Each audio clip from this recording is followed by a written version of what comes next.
Hello everyone, welcome to PCS exams channel. आज इस session में हम बिहार स्पेसिफिक करंट अफेयर्स के नेक्स्ट सीरीज़ में मार्च मंथ के करंट अफेयर्स को देखेंगे। बहुत ही कंसाइज एंड क्रिस्प नोट ये प्रिपेयर करा है मैंने, तो इसको यहाँ पे कंप्लीट करते हैं। फरवरी तक करंट अफेयर्स मैंने अपलोड ऑलरेडी कर दिया है और ये एटलीस्ट अभी करेंटली इसको जून तक का कंपाइलेशन मैं आपको यहाँ पे करा दूँगा। और बहुत ही इसको आप कह सकते हैं शॉर्ट नोट है करंट अफेयर्स का, तो आपकी समय की भी बचत होगी, टाइम आपका सेव हो रहा है और आपको एग्ज़ाम ओरिएंटेड कंटेंट मिल रहे हैं। तो आप ज़रूर कंसीडर करना, लाइक करना, शेयर करना और चैनल को सब्सक्राइब ज़रूर करना। अगर आपको इन सभी करंट अफेयर्स की पीडीएफ चाहिए होगी तो आप टेलीग्राम चैनल को ज़रूर ज्वाइन करना, जो कि यूट्यूब चैनल के अबाउट सेक्शन में मिलेगा या वीडियो के डिस्क्रिप्शन में भी मैं लिंक दे दूंगा। तो वहाँ से आप टेलीग्राम चैनल को ज़रूर ज्वाइन करें और इसकी पीडीएफ आपको वहाँ पे मिल जाएगी। आप इसको प्रिंट कर सकते हैं या आप पीडीएफ डाउनलोड करके आप इसको रिवाइज कर सकते हैं, इसको रिवाइज कर सकते हैं। मल्टीपल रिवीजन से ही आपको परफेक्शन आएगा और आपको फैक्ट्स एंड फिगर्स याद रहेंगे, जिससे आंसर करना आपको बहुत ईजी होगा। तो ये आपके लिए एक इन्फॉर्मेशन थी और इस सीरीज़ को मैं बहुत पहले कंटिन्यू कर रहा हूँ मैं, और बहुत पहले मैंने स्टार्ट करी है। इसके पीछे पर्पस यही है कि करंट अफेयर्स का वेटेज जो है एग्ज़ाम में बहुत ज़्यादा होता है और 25 क्वेश्चंस ऑलमोस्ट आपको करंट अफेयर से मिलेंगे। और जैसा लास्ट ईयर और लास्ट ईयर से पैटर्न जो भी चेंज हुए हैं, इनफैक्ट बीपीएससी के एग्ज़ाम्स को आप देखिएगा तो बहुत ही ब्रॉड कंसेप्ट हो गया है। जो आप नॉर्मली देखते हैं कि किसी एक पार्टिकुलर मैगजीन को फॉलो करके वहाँ से मेमोराइज कर ले चीज़ें, तो वो उतना ज़्यादा बेनिफिशियल नहीं हो रही है। इस वजह से बहुत ही अलग अलग सोर्सेज से हमने कंपाइल करा है, देखते हुए the nature of the exam. तो इसको पहले स्टार्ट करने का पर्पस यही था कि आपको टाइम मिल पाए, एटलीस्ट आप इसको 2 से 3 बार रिवाइज कर पाएँ। और ये मैंने यहाँ पर मंथली ये करंट अफेयर्स आपको प्रोवाइड करने की कोशिश की है, जो अभी तक मैं इसको कलेक्ट कर पाया हूँ इन्फॉर्मेटिव। एडिशनल जो भी करंट अफेयर्स मिलेंगे, एक बेस्ड कंपाइलेशन आपके लिए पीडीएफ मैं बनाऊंगा, जो कि एग्ज़ाम से ऑलमोस्ट 1 महीने पहले आपको प्रोवाइड करूंगा। उससे भी पहले अगर हो पाए तो मैं प्रोवाइड करूंगा। तो कंपाइलेशन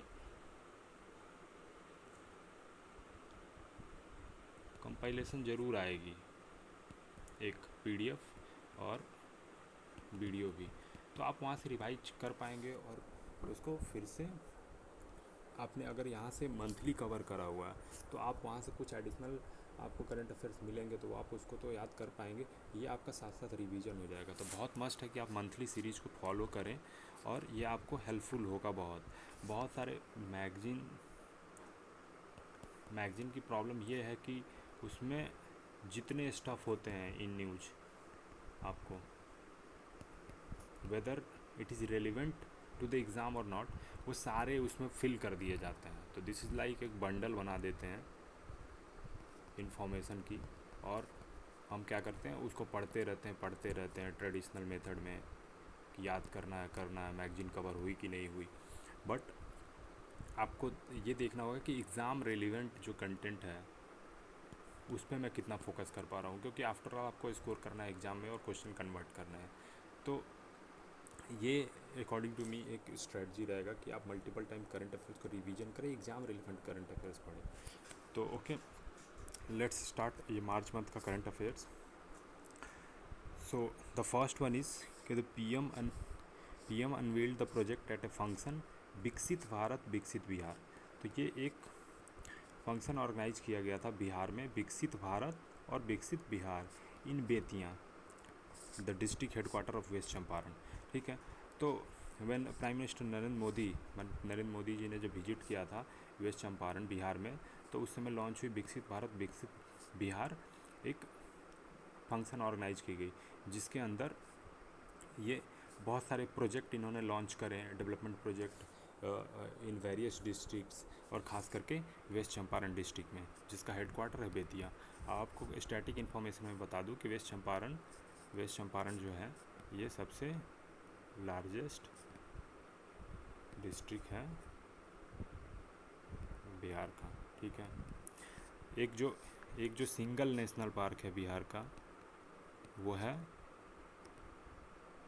वाल्मीकि नेशनल पार्क, जो कि अगेन वेस्ट चंपारण में स्थित है।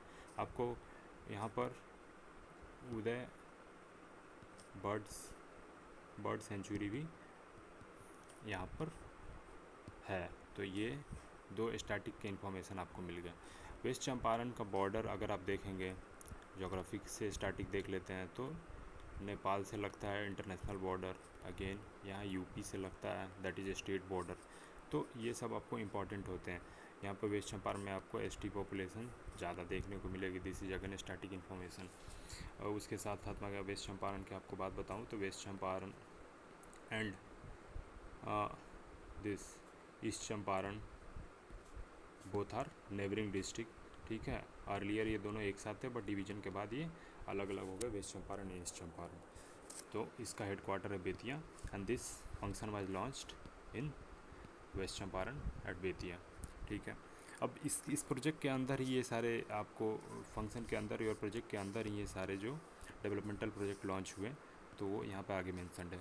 6 लेन का एक केबल ब्रिज कंस्ट्रक्ट होगा गंगा रिवर पे। वो किसके पैरेलल होगा? Parallel to the Digha Sonpur rail cum road bridge at Patna. तो इसके पैरेलल एक 6 लेन केबल ब्रिज बनेगा गंगा रिवर पे, ठीक है। Target of doubling and electrification of 96 kilometre long Gorakhpur cantt Valmiki Nagar rail line. तो आप देखेंगे कि जैसे गोरखपुर जो कैंट है, मैंने बताया जैसे आपको कि वेस्ट चंपारण का बॉर्डर यूपी से लगता है, ठीक है। तो जब आप देखेंगे गोरखपुर कैंट एक रेलवे स्टेशन यूपी में है और वाल्मीकि नगर जो कि वेस्ट चंपारण डिस्ट्रिक्ट में है। तो ये जो रेल लाइन है इसकी इलेक्ट्रिफिकेशन की जाएगी और डबल रेल ट्रैक वहाँ पर बिछाई जाएगी। तो पहले एक रेल ट्रैक हुआ करता था, आप देखते हैं तो वही है कंजेशन, एक ट्रेन आ रही है क्रॉसिंग करने में फिर दिक्कत हुई तो वेस्टेज ऑफ टाइम, लॉजिस्टिक की प्रॉब्लम, ठीक है। तो इन सब चीज़ों को डील करने के लिए doubling of the railway line यानी इलेक्ट्रिफिकेशन की गई यहाँ पर गोरखपुर कैंट और वाल्मीकि नगर रेल लाइन के बीच में, ठीक है।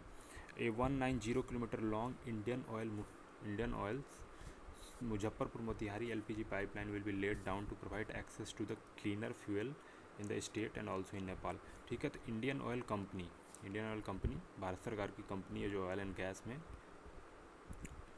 बिजनेस करती है।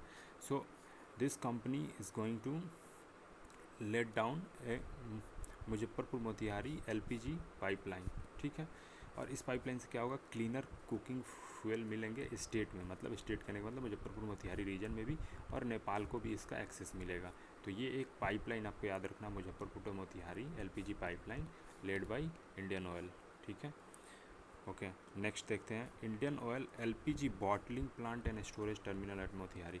अगेन इंडियन ऑयल का LPG बॉटलिंग प्लांट जहाँ पर LPG सिलेंडर में रिफिलिंग की जाती है, ठीक है। Bottling plant and storage terminal कहाँ पे बनाया जाएगा? मोतिहारी में। दिस इज इम्पॉर्टेंट, ठीक है। Next, a free medical treatment up to 5 lakh every year to all ration card holders of state under the Ayushman Bharat scheme. तो आयुष्मान भारत स्कीम आपको पता है सेंट्रल गवर्नमेंट की स्कीम है जो इम्प्लीमेंट की जा रही है, उसके अंडर 5 लाख तक का फ्री मेडिकल ट्रीटमेंट आपको मिलेगा।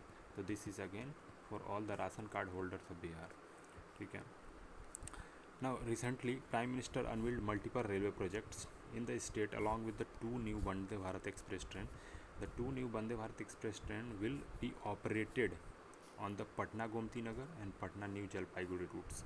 So this is the first and this is the second route. Vande Bharat train आपको पता है फास्ट मूविंग ट्रेन में से एक है और ये इनिशिएटिव है गवर्नमेंट ऑफ इंडिया का।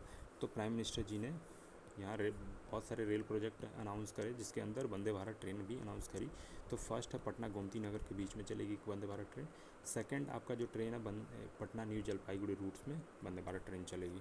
तो ये आपको रूट यहाँ पे पता होना चाहिए कि यहाँ वंदे भारत ट्रेन अनाउंस की गई है। This is important.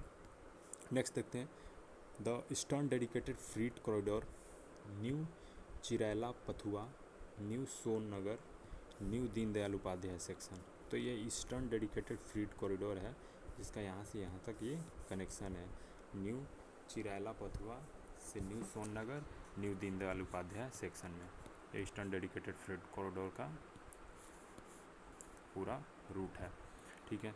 नव गति शक्ति स्कीम आपको पता है, गति शक्ति कार्गो टर्मिनल, ठीक है। Jan Aushadhi drug store at Patna and Darbhanga, good sets and washing pit line set are and Muzaffarpur, ठीक है। तो these are the initiative taken. Now this is again, ये बहुत टाइम मल्टीपल टाइम न्यूज़ में रह चुका है ऑल्सो, बट फिर भी इसको देख लेते हैं। आपको पता है कि स्मार्ट प्रीपेड मीटर इंस्टॉल किया जा रहा है बिहार में, and Bihar become the first state to start this ये प्रीपेड मीटर स्कीम। तो north Bihar power distribution company limited reached the milestone of fastest 10 lakh smart prepaid meter installation in Muzaffarpur Motihari circle. तो Muzaffarpur Motihari circle जो है वहाँ पर NPPDCL ने एक टारगेट अचीव किया 10 लाख स्मार्ट प्रीपेड मीटर को इंस्टॉल करने का, और फास्टेस्ट वो वे में इसको अचीव करा। तो 10 lakh smart prepaid metre already install कर दिए गए मुजफ्फरपुर मोतिहारी वो सर्कल में। ये NPPDCL है एक जो पावर डिस्ट्रीब्यूशन कंपनी है, एक आपको SBPDCL भी है, SBPDCL south Bihar power distribution corporation limited company limited, and this is NPPDCL। Next देखते हैं बेगूसराय क्यों न्यूज़ में है। तो world most polluted metropolitan city इसको डिक्लेयर किया गया है। As per the world air quality report 2023 released by Swiss organisation IQ air, Bihar Begusarai has emerged as the world most polluted metropolitan area. तो बेगूसराय जो है पूरे वर्ल्ड का सबसे पॉल्यूटेड मेट्रोपॉलिटन एरिया है, जो इस रिपोर्ट में वर्ल्ड एयर क्वालिटी रिपोर्ट 2023 के अंदर इसको ये डिक्लेयर किया गया। और ये रिपोर्ट किसके द्वारा आती है, ये इंपॉर्टेंट है, स्विस ऑर्गेनाइजेशन IQ एयर द्वारा। और बेगूसराय मोस्ट पॉल्यूटेड ये मेट्रोपॉलिटन एरिया है, ठीक है। नेक्स्ट देखते हैं, ये कॉमन एयर पॉल्यूटेंट्स मैंने इसको इसलिए यहाँ पर डाला है कि आपको साइंस की जनरल साइंस की जो क्वेश्चंस आएंगी, ठीक है, उसमें आपको बहुत टाइम ऑप्शन दी जाती है कि इसमें एयर पॉल्यूटेंट्स कौन सा है। तो अब उसमें आपको बहुत नोन देखोगे तो आपको ऑप्शंस डाल दी जाएगी, उसमें CO2 डाल देंगे ऐसे करके, और भी आपको मान लो कि कुछ आपको N2 डाल दिया इन्होंने इस तरह से, तो कन्फ्यूजन ना हो। तो कॉमन एयर पॉल्यूटेंट्स होते हैं जो आपको हमेशा ध्यान रखना, पार्टिकुलेट मैटर जो कि आपको PM2.5 एंड PM10, ये दो अलग अलग पार्टिकुलेट मैटर के हैं जो कि साइज़ पे है, ये नाम दिया गया, नोमेनक्लेचर जो है साइज पे है। Again ozone is a pollutant, carbon monoxide CO जिसको बोलते हैं, sulphur dioxide, nitrogen dioxide, ammonia, ठीक है, एंड लेड PB। तो कॉमन पॉल्यूटेंट आपको थोड़ा बहुत ध्यान में रहना चाहिए कि ऑप्शन आए तो आप एलिमिनेट कर पाओ। Okay, now ONGC again oil company to drill well in Bihar, ठीक है। ओके, ये मतलब ऑयल एक्सप्लोरेशन जब करेंगे, ये ऑयल निकालेंगे क्रूड ऑयल, तो उसके लिए ड्रिल करेंगे कुआं की खुदाई करेंगे बिहार में। तो oil and natural gas corporation क्या कर रही है, प्लान कर रही है एक वेल डिग करने के लिए बिहार में to look oil and gas. तो एक commercial discovery will put the state, और एक कमर्शियल डिस्कवरी, तो अगर ये वेल अगर डिस्कवर होता है, यहाँ पे ऑयल डिस्कवर होता है, तो this will be used for the consumption in the market, और वो कमर्शियल डिस्कवरी होगी, and this will put the state on India's oil map and also open up for exploration of the entire Ganga basin stretching from Bihar to Uttar Pradesh and Punjab. तो Ganga basin में अगर ये oil मिलती है तो गंगा बेसिन में एक अपॉर्चुनिटी रहेगी कि यहाँ पर एक्सप्लोरेशन और ज़्यादा किया जाए, और ज़्यादा खुदाई किया जाए, और ऑयल है या नहीं उसके प्रेजेंस को पता किया जाए, और फिर उसको यूटिलाइज़ किया जाए। इससे बेनिफिट ये होगा कि ऑयल कंजप्शन में अगर विद इन कंट्री आपको प्रोडक्शन बढ़ेगी तो थोड़ा चीपर होगा आपका जो ऑयल है। तो इसके लिए ONGC ने ये एक प्रोग्राम अपना स्टार्ट किया है in Bihar. So this is important. Now again ONGC, it is अब अबाउट दिस ONGC के बारे में आप थोड़ा सा जान लें, क्योंकि कहीं ना कहीं अगर जैसे न्यूज़ में है ONGC ने पार्टनर किया बिहार में, या बिहार में कोई इनिशिएटिव लिया, कोई प्रोजेक्ट स्टार्ट किया, फैक्ट्री सेटअप करी, कुछ लॉन्च करा। सो अगेन इस कंपनी के बारे में थोड़ा सा इन्फॉर्मेशन आपके पास रहना चाहिए, इंपॉर्टेंट हो जाता है, क्योंकि अगेन ये एक PSU है, ठीक है। तो आप यहाँ पे आप देखेंगे कि ONGC क्या है, एक महारत्ना पब्लिक सेक्टर अंडरटेकिंग है। आपको पता होना चाहिए कि कंपनी जो हैं, PSU जो हैं, उनके परफॉर्मेंस, प्रॉफिट, रेवेन्यू पे डिवीज़न किया गया है महारत्ना, नवरत्ना, मिनी रत्ना कंपनीज। तो उस कैटेगरी में देखिएगा तो ये ONGC Maharatna public sector undertaking है, ठीक है। महारत्ना PSU है गवर्नमेंट ऑफ इंडिया का, और ये सेटअप हुई 1985 में, and it is under the ministry of petroleum and natural gas, ठीक है। ओके, नाउ नेक्स्ट देखते हैं, वेरी इंपॉर्टेंट है, बहुत बार आपको प्रीवियस ईयर क्वेश्चन में देखने को मिल जाएगा, और ये पूछा जाता है, कभी ये डेट पूछा जाएगा इसका। इस बार जैसे ये बिहार दिवस सेलिब्रेट किया गया, तो कितने ईयर्स हो गए बिहार दिवस के, ये फाउंडेशन ऑफ बिहार के, तो ये आपको नंबर पूछी जा सकती है। तो in many ways this question can be asked. तो आपको बिहार, जब आप खास करके BPSC का एग्ज़ाम दे रहे हैं, या स्टेट PSC का एग्ज़ाम दे रहे हैं, स्टेट एग्ज़ाम दे रहे हैं बिहार का, तो आपको ये चीज़ तो पता होना चाहिए, क्योंकि this is the very foundation day of Bihar. तो आपको ये इन्फॉर्मेशन तो हमेशा याद रहना चाहिए। तो बिहार दिवस 2024, बिहार दिवस या Bihar day is marked on 22 March every year. तो 22 मार्च को बिहार दिवस मनाया जाता है, ठीक है। ये इन्फॉर्मेशन तो पता होना चाहिए। एज इट इज़ BPSC के एग्ज़ाम में आ चुका है, और आ भी सकता है। बहुत टाइम लोग इसको याद नहीं रखते, तो गलत होती है ये, तो इसको याद रखना है। It is a public holiday across state. Good. The Bihar day 2024 marks the fulfilment of 111 years since the state was founded, ठीक है। तो इस पर 111वां बिहार दिवस सेलिब्रेट किया गया, ठीक है। ये इम्पोर्टेंट है, याद रहना चाहिए। 4 prominent members of Indian American diaspora hailing from Bihar were honored in New York on the occasion of Bihar Divas for outstanding achievement and contribution। तो इंडियन अमेरिकन डायस्पोरा, ठीक है, जो इंडियन है और अमेरिका में रह रहे हैं और बिहार से बिलोंग करते हैं, तो उनमें से 4 जो प्रोमिनेंट मेंबर हैं, उनको न्यूयॉर्क में बिहार दिवस के डे पे उनको ऑनर किया गया for their achievements and contribution, ठीक है। Now Bihar Jharkhand association of North America, BJANA, तो बिहार झारखंड के जो भी लोग नॉर्थ अमेरिका में रह रहे हैं, उनका एक एसोसिएशन है BJANA, Bihar Jharkhand association of North America. It was establish in 1976 to bring the people of Bihar to a common platform and facilitate a social and cultural binding between people of Bihar and Jharkhand in the tri-state। तो ये tri-state area जो है, New York, new Jersey, Connecticut, USA में, यहाँ पर जो बिहार और झारखंड से लोग जो रह रहे हैं, इंडियन डायस्पोरा जो है, उनके लिए एक एसोसिएशन है, और इस्टेब्लिश किया गया फैसिलिटेट करने के लिए एक सोशल एंड कल्चरल बाइंडिंग दोनों कंट्री के लोगों के बीच। तो ये आप न्यूज़ में है, और ये याद रहना चाहिए कि एक एसोसिएशन ऐसा कोई है, ठीक है। अब आते हैं, आप देखिएगा कि ministry of this mine and on various occasions, ठीक है। ये रेयर अर्थ मेटल बहुत ही चर्चा में है, और कैसे ये इम्पॉर्टेंट है, इसके एक्सप्लोरेशन से लेकर के, और इसके एक्सपोर्ट्स, रिक्वायरमेंट, एप्लीकेशन पे हमेशा चर्चा होती रह रही है। तो ये खास करके इम्पॉर्टेंट हो जाता है कि रेयर अर्थ मेटल आपको पता होना चाहिए। ऑल्दो आप पूरा लिस्ट अगर नहीं याद कर पाए, तो एटलीस्ट एक ओवरव्यू हमेशा इसको देते रहिए जब भी आपको टाइम मिले, तो थोड़ा बहुत आपको कुछ एटलीस्ट कुछ एलिमेंट्स के नाम ध्यान रहें। कि may be a question can be asked, ऐसा क्वेश्चन आ सकता है कि which one among the following is not a rare earth element, बन सकता है ऐसा क्वेश्चन, कोई डाउट नहीं है इसमें। तो आपको ऑल्दो याद ये नहीं रहे, लेकिन बहुत टाइम आप जब इसको रिवाइज करोगे ना, तो एटलीस्ट आपको अगर 5-10 भी याद रहते हैं, तो शायद आप एलिमिनेट करके याद कर पाओ, एलिमिनेट करके आंसर कर पाओ, सॉरी। तो ज़रूरी नहीं है कि आप पूरा रट के ही बैठो, बट थोड़ा बहुत भी आप अगर इसको पढ़ लेते हो 2 बार 4 बार, तो एटलीस्ट आपका नाम तो ध्यान में रहेगा कि हाँ, ऐसे सीक्वेंस वाले नाम रेयर अर्थ एलिमेंट हैं। ठीक है। Rare earth element are used in various high tech applications, जैसा मैंने बताया एप्लीकेशन बहुत ज़्यादा है, इसलिए इसके एक्सप्लोरेशन पे बहुत जोर दी जा रही है कि जो कंट्री ज़्यादा प्रोड्यूस कर पाए तो फिर वो हो सकता है कि टेक्नोलॉजी में और एडवांस हो पाए, उसको एक्सपोर्ट ना करना पड़े, डिपेंड ना होना पड़े दूसरों से, जैसे चाइना पे डिपेंड ना होना पड़े, अफ्रीकन कंट्रीज़ कुछ हैं उन पर डिपेंडेंसी कम हो।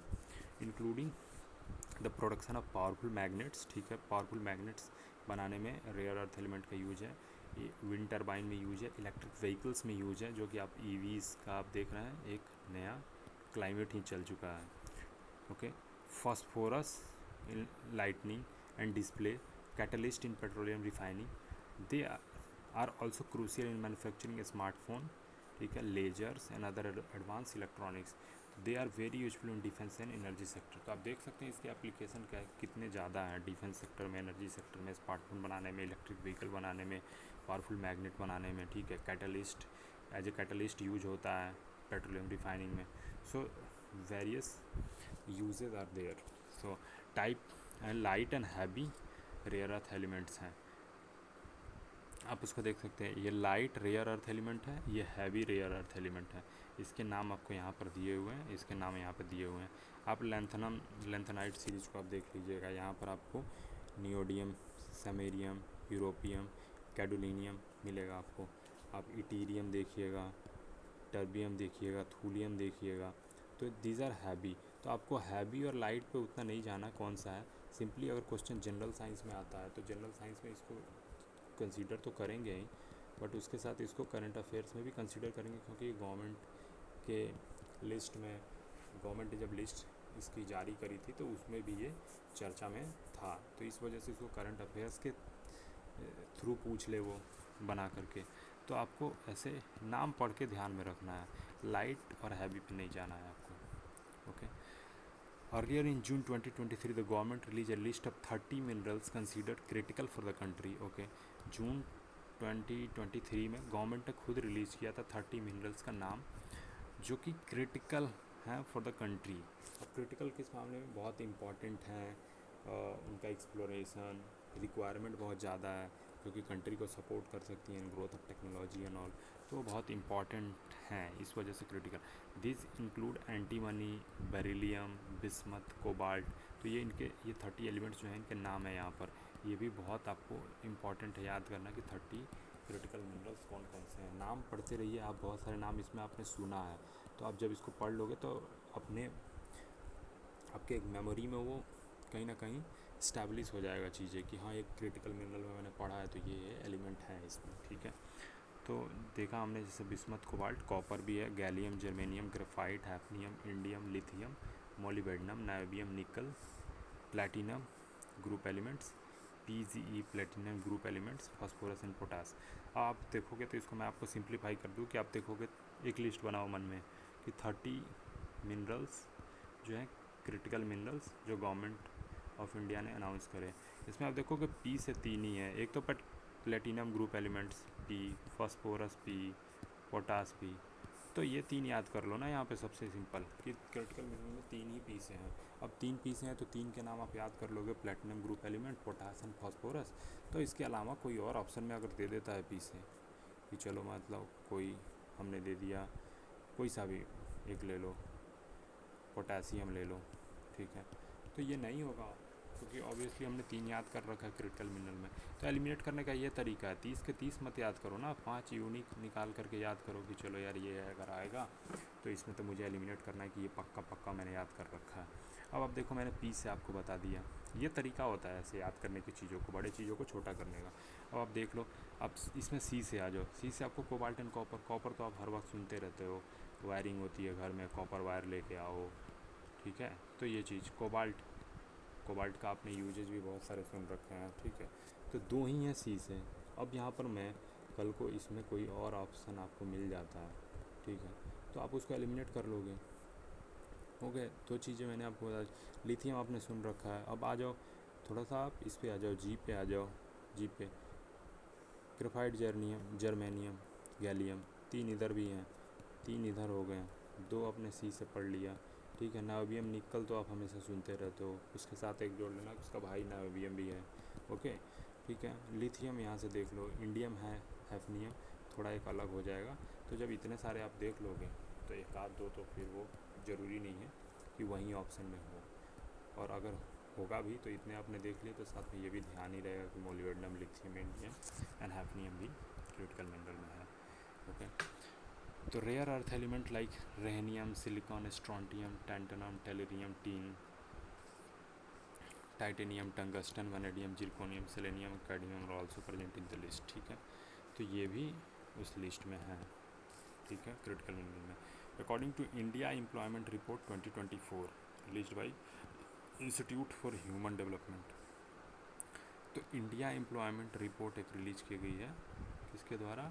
Institute for human development and international labour organisation, तो इन दोनों के द्वारा मिल करके ये रिपोर्ट दी गई है। The employment condition index of the state has improved between 2004-05 से लेकर के 21-22 तक। तो एम्प्लॉयमेंट कंडीशन इंडेक्स है उसमें इम्प्रूवमेंट पाई गई है बिहार में, बिहार स्टेट को अगर पर्टिकुलरली देखा जाए तो। और इस रिपोर्ट में ये चीज़ मेंशन्ड है जो कि institute for human development international labour organisation द्वारा ये रिलीज की गई है। तो आपके लिए ये करंट अफेयर्स यहाँ पे टोटल इतने हैं, आप इसको रिवाइज़ करें मल्टीपल टाइम्स, और ज़रूर आप अपना सपोर्ट दिखा सकते हैं, सपोर्ट कर सकते हैं हमें। आप लाइक करें, ठीक है, शेयर कर दें आपको अच्छा लगे तो, एंड सब्सक्राइब करने के लिए ज़रूर कंसीडर करें। इससे सपोर्ट होगी और फिर हम आपके लिए ऐसे और बेहतर कंटेंट बना करके लाएंगे, एंड जो कि आपको इवेंचुअली हेल्पफुल होगा एग्ज़ाम पर्पस से। So thank you so much, मिलते हैं नेक्स्ट वीडियो में। Thanks for watching.